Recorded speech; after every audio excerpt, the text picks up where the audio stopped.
Prophétie sur la fin de la pandémie actuelle de Covid-19 en ce jour du 12 avril 2020.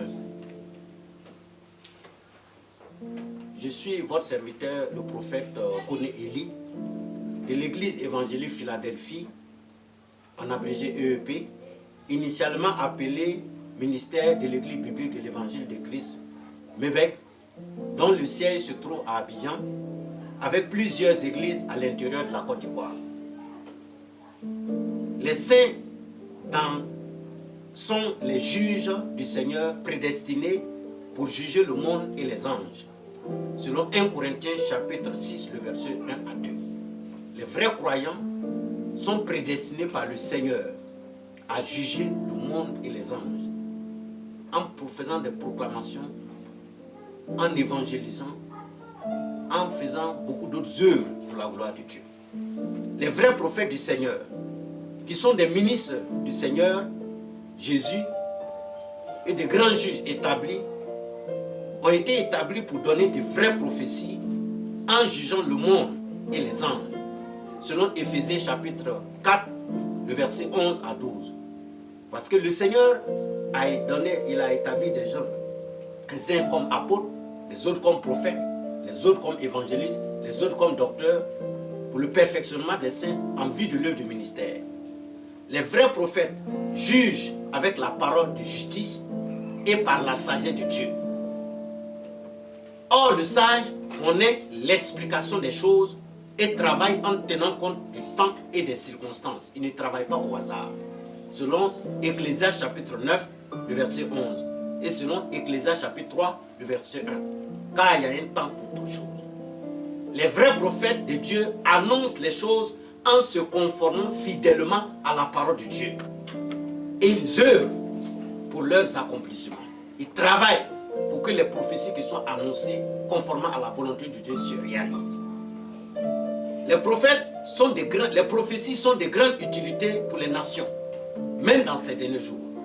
C'est pour cela que dans Apocalypse chapitre 10, le verset 11, l'apôtre Jean, dans l'île de Patmos, a eu à dire, le Seigneur lui a dit, il faut qu'il y ait de nouveau des prophéties sur les nations, les peuples, les langues et les rois. Il faut. Les prophéties sont très importantes, mais les vraies prophéties, pour diverses raisons divines. Le cas du prophète Élie le Tishbite. Dans 1 Roi chapitre 17, le verset 1, le prophète Élie le Tishbite a annoncé une sécheresse. Il a Élie le Tishbite, l'un des habitants de Galade, dit à Akab, l'Éternel est vivant, le Dieu d'Israël dont je suis le serviteur.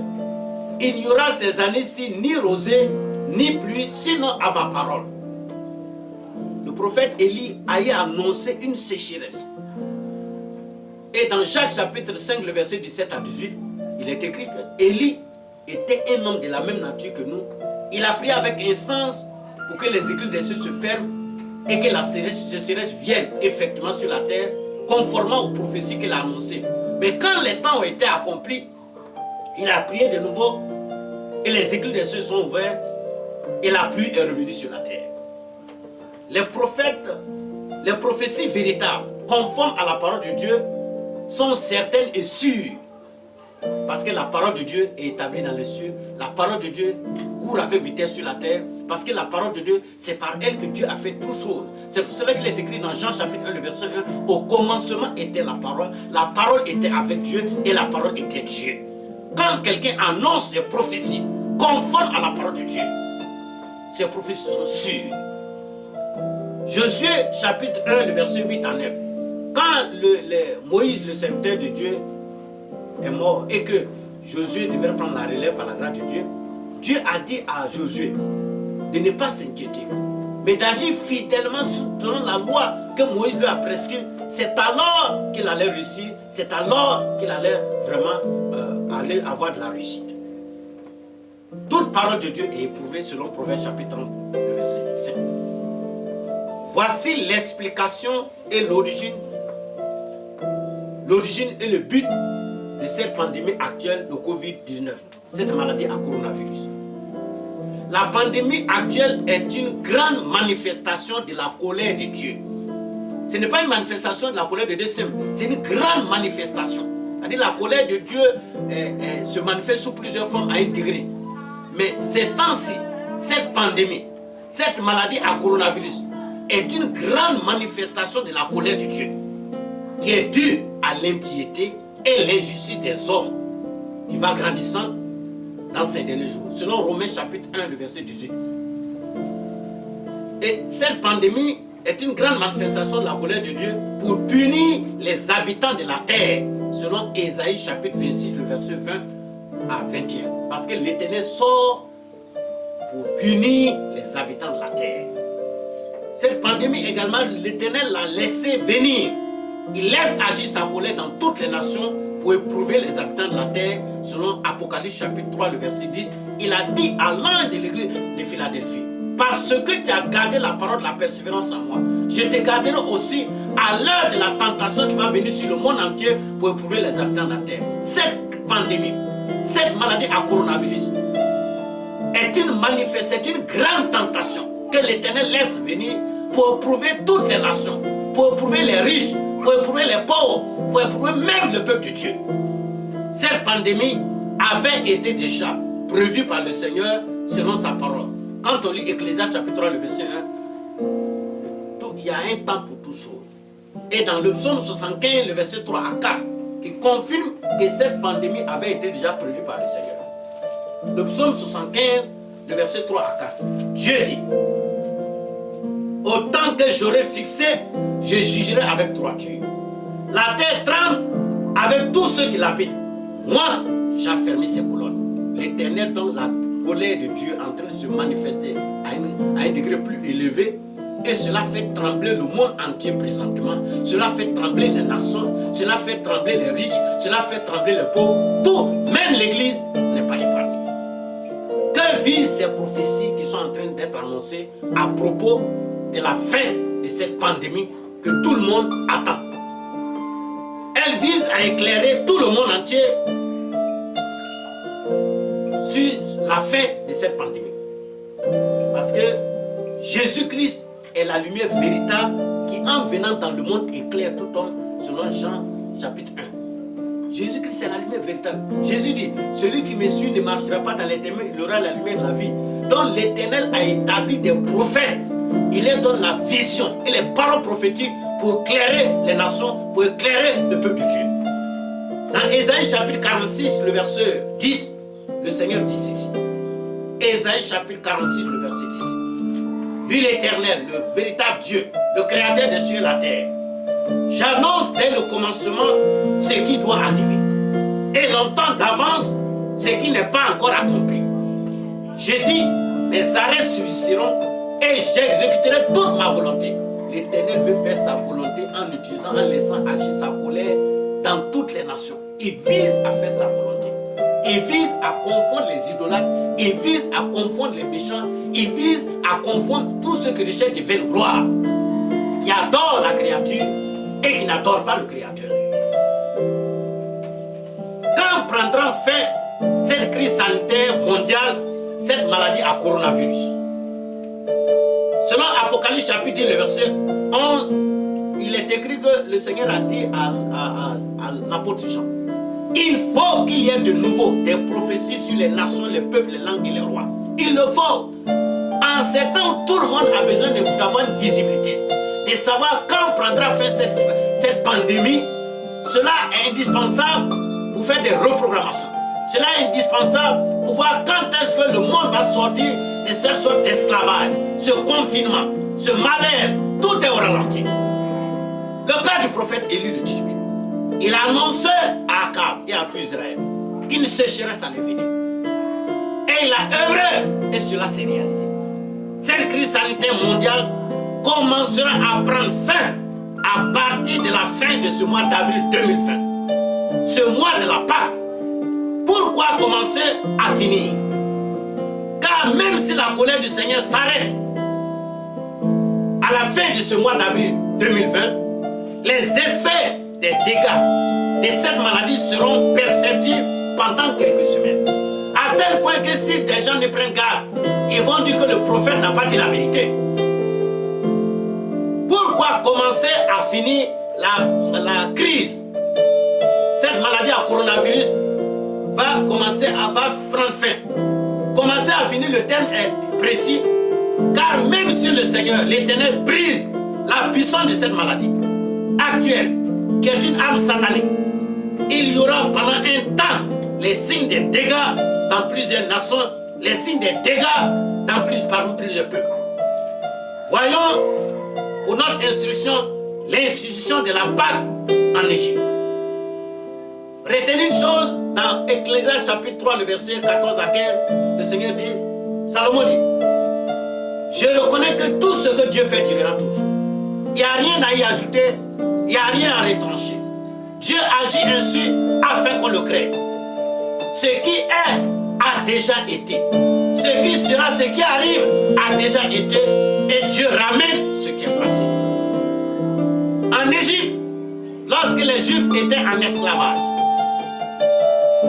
l'institution de la Pâque, le Seigneur l'Éternel a vu les souffrances des Juifs et a entendu leurs cris de douleur, des gémissements. Une sorte d'esclavage. Le Seigneur avait prévu venger son peuple en jugeant les Égyptiens et Pharaon. Il avait prévu faire venir sur le pays d'Égypte 10 plaies ou 10 fléaux. 10 fléaux. Mais c'est durant le mois de la Pâque. Dieu a institué la Pâque à un certain moment.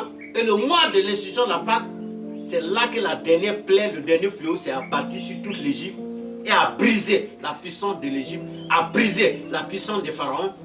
Et Pharaon n'a pas eu d'autre choix que de libérer les Juifs pour aller pour servir l'Éternel selon sa volonté. Selon Exode chapitre 12, le verset 1. Quand on lit Exode chapitre 7 jusqu'à Exode chapitre 12, nous voyons tous ces fléaux qui sont succédés. Cette pandémie, cette maladie à coronavirus a commencé à sévir depuis plusieurs mois. En tant que serviteur de Dieu, appelé pour être prophète, je déclare que cette pandémie prendra fin à partir de ce mois d'avril 2020 en sondant la parole de Dieu par le Saint-Esprit. Le mois de la Pâque fut le dernier mois des grands jugements de l'Éternel en Égypte. Or le Seigneur dit, ce qui est a déjà été. Ce qui est en train de se passer présentement, par cette grande manifestation de la colère de Dieu, en laissant cette maladie, cette âme satanique ébranler le monde, faire trembler les nations. Ces choses-là, cette colère-là, une telle colère s'est déjà apparue au temps en Égypte à un moment. Et c'est durant le mois de la Pâque, où la Pâque a été instituée, que la colère de Dieu s'est estompée. Référons-nous donc à la Pâque de Jésus. Quand on lit 1 Corinthiens chapitre 5, le verset 7, il est écrit, Christ, notre Pâque, a été immolé. Dans Apocalypse chapitre 10, le verset 11, Dieu a dit à Jean, il faut qu'il y ait de nouveau des prophéties sur les nations, les peuples, les langues et les rois. En tant que serviteur de Dieu, appelé pour être prophète de l'Éternel, j'annonce au nom du Seigneur Jésus-Christ la fin que la crise sanitaire actuelle, cette maladie à coronavirus, commencera à s'estomper à partir de la fin du mois d'avril 2020. Ce mois de la Pâque, selon le sondage des Saintes Écritures par l'Esprit de Dieu au nom de Jésus. Je déclare également que les douleurs, les souffrances des élus de Dieu et des rachetés du Seigneur s'achèveront progressivement à partir de la fin du mois d'avril 2020 au nom de Jésus. J'annonce également, par la grâce du Seigneur, en tant que serviteur de Dieu, appelé pour le prophète, ayant reçu l'autorité de la part du Seigneur, par le Saint-Esprit, les mesures de confinement, les mesures restrictives de la vie des hommes, va prendre fin à partir de la fin du mois d'avril 2020. Et vous saurez que je ne parle pas de moi-même. Les mesures de confinement seront levées progressivement par les autorités que le Seigneur a établies. La vie et les activités repartiront convenablement comme auparavant, et mieux au nom de Jésus. Comme directive, rappelez-vous que le prophète Élie de Tishbite, après avoir annoncé la sécheresse, dans 1 Roi chapitre 17, le verset 1, il a pris le soin d'intercéder, de prier avec un sang pour que la sécheresse vienne effectivement selon ce qu'il a annoncé de la part de l'Éternel. L'Éternel ne change pas. Les vrais prophètes ont une manière de travailler. Donc, selon Jacques chapitre 5, le verset 17 à 18, Dieu dit, et il y a pris avec instance, et ce qu'il a annoncé s'est réalisé. Les choses que j'annonce ce matin, en ce jour du 12 avril 2020, concernant la fin de cette pandémie qui ébranle le monde, qui fait trembler les nations, qui fait trembler les autorités, tout le monde a besoin d'être éclairé pour une reprogrammation, pour une replanification et pour pouvoir prendre des décisions pour une vision prospective. Sachez une chose, je m'adresse maintenant au peuple de Dieu. Il faut que le peuple de Dieu commence, dès l'annonce de cette prophétie sur la fin de cette pandémie, à demander et proclamer des paroles en se conformant fidèlement à ces prophéties au nom de Jésus. Selon 1 Corinthiens chapitre 6, le verset 1 à 2, Dieu dit, nous les saints, nous sommes prédestinés à juger le monde et les anges. Dieu a établi ses rachetés comme juges pour juger le monde et les anges. S'il proclame, les choses vont être accélérées. Effectivement, fin avril 2020 sera la fin de cette pandémie, sera la fin du confinement, sera la fin de la restriction de la vie des hommes sur terre. Au nom de Jésus, le Seigneur dit dans Matthieu chapitre 5, le verset 7, demandez et l'on vous donnera. Dans 1 Jean chapitre 5, le verset 14 à 15, Dieu dit, si nous demandons quelque chose selon sa volonté, il nous écoute. Si nous savons qu'il nous écoute, la chose que nous nous demandons, nous savons que nous l'avons déjà. Nous devons demander, tous les saints, à part de l'annonce et prophétie, le brisement et la destruction de cette maladie à coronavirus dans toutes les nations, au nom de Jésus. Selon Ésaïe chapitre 14, 54, le verset 17, le Seigneur dit, toute âme forgée contre vous sera sans feu. Nous devons prier pour demander la délivrance des élus et des rachetés de Dieu de cette sorte d'esclavage, la maladie, le confinement, la vie restreinte. Nous devons demander la fin de cet esclavage au nom de Jésus.